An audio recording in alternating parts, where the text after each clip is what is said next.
बृहन्मुंबई महापालिका त्याचसोबत ठाणे, नवी मुंबई आणि महाराष्ट्रातील इतर महापालिकांमध्ये लवकरच निवडणूक पार पडणार आहे आणि त्यापूर्वी महाराष्ट्रातले सर्व विरोधी पक्ष आज मुंबईमध्ये एक मोठा मोर्चा घेऊन येत आहेत। मुंबईच्या छत्रपती शिवाजी महाराज टर्मिनस इथे हा मोर्चा पार पडणार आहे आणि लवकरच सर्व पक्षाचे प्रमुख राज ठाकरे, उद्धव ठाकरे, शरद पवार असे सगळे नेते आपल्याला इथे येताना पाहायला मिळतील। हजारोंच्या संख्येत खरं तर कार्यकर्ते सुद्धा अपेक्षित आहेत आणि आजचा हा मोर्चा हा टार्गेटेड आहे आपल्या इलेक्शन कमिशन ऑफ महाराष्ट्रावर आणि महाराष्ट्राचे जे chief electoral officer election commissioner आहेत त्यांच्या विरोधातला हा मोर्चा आहे। कारण महाविकास आघाडी आणि त्यासोबत मनसेच्या सर्व नेत्यांचा असा आरोप आहे की महाराष्ट्रामध्ये विधानसभेची जी निवडणूक झाली त्यामध्ये अनेक घोटाळे झाले, त्यामध्ये वोट चोरी झाली। वोट चोरीचा जो नारा केंद्रामधून राहुल गांधी देत आहेत त्याचप्रमाणे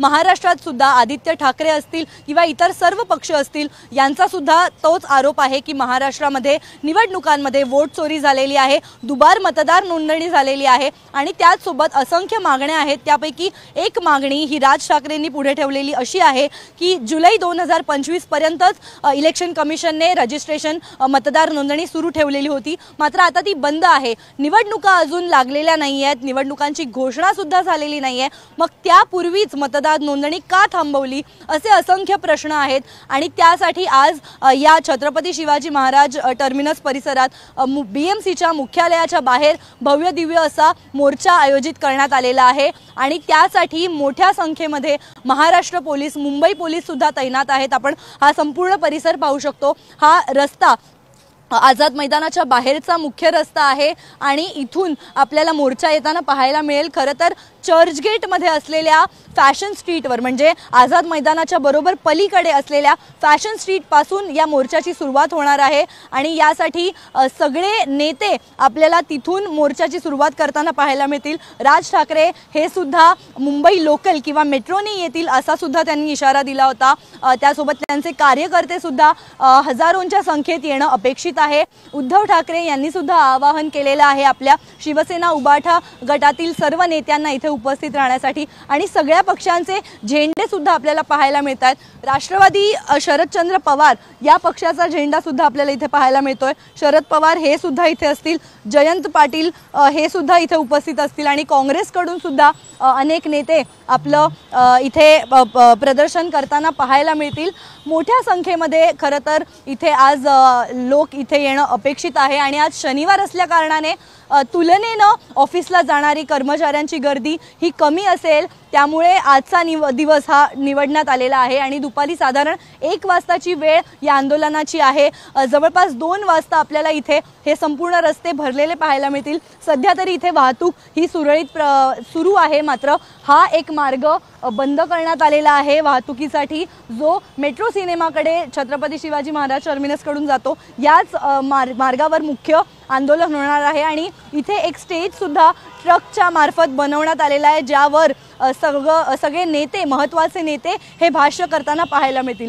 खरं तर बीएमसीची निवडणूक ही मुंबईच्या संपूर्ण राजकीय क्षेत्रासाठी अत्यंत महत्त्वाची आहे। गेली अनेक वर्ष इथे शिवसेनेनं राज्य केलेलं आहे आणि 2022 नंतर इथे एकही नगरसेवक कार्यरत नाही, कारण 2022 मध्ये जी पूर्वीच्या नगरसेवकांची टर्म संपली त्यानंतर निवडणुकाच झालेल्या नाही आहेत, नगरसेवक कुठल्याच पालिकेत आपल्याला कार्यरत दिसत नाही आहेत। त्यामुळे आत्ता हे सगळं कमिशनरच्या हाती आहे, त्यामुळे अत्यंत गरजेची ही गोष्ट आहे की कुठल्याही शहरामध्ये नगरसेवकांचं असणं।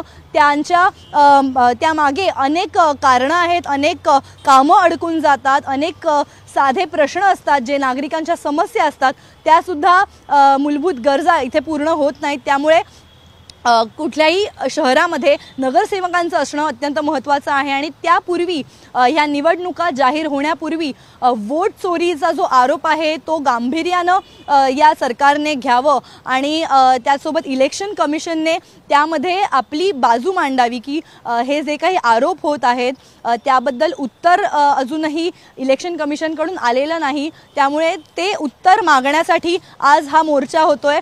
गेल्या 2 आठवड्यांमध्ये आपण पाहिलं की की शरद पवार असतील, उद्धव ठाकरे, राज ठाकरे, सगळ्या पक्षांचे महत्त्वाचे नेते, CPIMचे नेते सुद्धा या संपूर्ण मोर्चामध्ये सामील होताना आपल्याला पाहायला मिळतील। आणि गेल्या 2 आठवड्यामध्ये आपण पाहिलं की हे सगळे मुख्य नेते इलेक्शन कमिशनरला भेटले, महाराष्ट्राच्या इलेक्शन कमिशनर त्याचसोबत चीफ इलेक्टोरल ऑफिसरला सुद्धा जाऊन भेटले आणि त्यांनी हे सगळे मुद्दे त्यांच्या समोर मांडले, अनेक पत्र दिली गेली आणि त्यानंतर अजूनही कुठलाही उत्तर हे आलेलं नाहीये। अधिकृतरित्या कुठलीही घोषणा इलेक्शन कमिशनकडून झालेली नाहीये। निवडणूक कधी होणार किंवा या तक्रारींचं काही उत्तर अजूनही समोर आलेलं नाहीये। त्यामुळे सरकारला सुद्धा जाब विचारण्याचा हा एक प्रयत्न आहे। इलेक्शन कमिशनला खरं तर थेट प्रश्न आहे या संपूर्ण विरोधी पक्षांचा आणि यामध्ये अनेक आरोप सगळ्या नेत्यांनी केलेत। आदित्य ठाकरे यांनी गेल्या 3-4 दिवसामध्ये एक असं उदाहरण समोर आलं,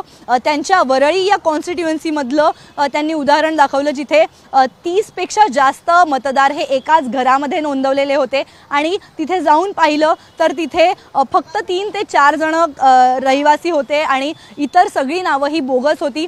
आणि त्याचप्रमाणे राज ठाकरेंचा सुद्धा असा आरोप आहे की जवळपास 8.5 लाख खोटे मतदार यादीत होते विधानसभेच्या निवडणुकी वेळी आणि ते हटवले गेले पाहिजेत। आणि त्याचसोबत दुबार मतदार नोंदणी जी होते, राज ठाकरेंनी यावेळी सुद्धा परप्रांतीय माणसांचा मुद्दा उपस्थित केला की हे परप्रांतीय लोक महाराष्ट्रात मतदान करतात, त्याचसोबत ते त्यांच्या राज्यामध्ये उत्तर प्रदेश असेल किंवा बिहार असेल तिथे जाऊन पुन्हा दुबार मतदार नोंदणीमध्ये ते असतात आणि त्यामुळे ते दोन्हीकडे मतदान करतात। तर अशा प्रकारची नावं हटवली गेली पाहिजेत। आणि महत्त्वाची मागणी ही आहे की जी ज्या मुली 18 वर्ष पूर्ण होऊन आता 19व्या वर्षात किंवा 18+ आता झालेले आहेत त्यांची मतदार नोंदणी अजून का झाली नाहीये।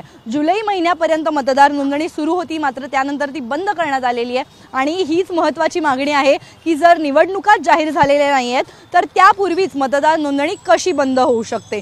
त्यामुळे असे असंख्य प्रश्न घेऊन आज आपल्याला विरोधी पक्षनेते या छत्रपती शिवाजी महाराज टर्मिनस बाहेर, आझाद मैदानाबाहेर आपल्याला एकत्रित येताना पाहायला मिळतील। आणि सगळ्या नेत्यांचं असं म्हणणं आहे की मुंबईमध्ये इतका भव्य मोर्चा यापूर्वी कधीही झालेला नसेल जितक्या मोठ्या संख्येत आज आपल्याला सर्वपक्षीय कार्यकर्ते, सर्वपक्षीय मुख्य नेते इथे येताना पाहायला मिळतील। व्हिडिओ जर्नलिस्ट संजय रणजित सोबत मी रुचा कानोलकर, टाइम्स नाव मराठी, मुंबई।